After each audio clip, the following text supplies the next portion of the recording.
చేయాలంటే మన ఆరోగ్యంకే చేయాల. ఆరోగ్యమే మహాಭಾಗ್ಯಂ.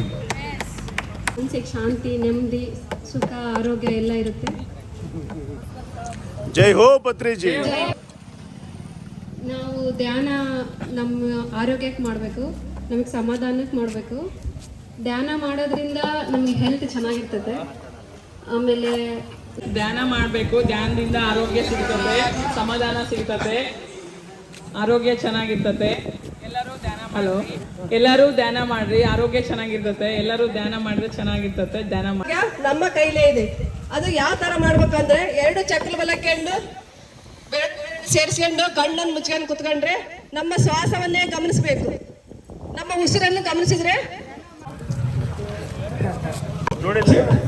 ಊರಿನ ರೈತ ಬಾಂಧವರು ಮತ್ತು ಚಿಕ್ಕಂದಿನ ಮಕ್ಕಳು ಎಲ್ಲರೂ ಈ ಧ್ಯಾನದಲ್ಲಿ ಅನುಭವಿಸಬೇಕಂತ ಕೇಳಿಕೊಳ್ಳುತ್ತೇವೆ.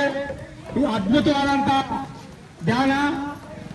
ಇದರಲ್ಲಿ ಸಂಭವಿಸಿಕೊಂಡು ಒಂದು ನೋಡ್ ಬಂದು ಧ್ಯಾನದಲ್ಲಿ ಅಂತ ಅದ್ಭುತವಿದೆ ಅಂತ ತಿಳ್ತಾರೆ.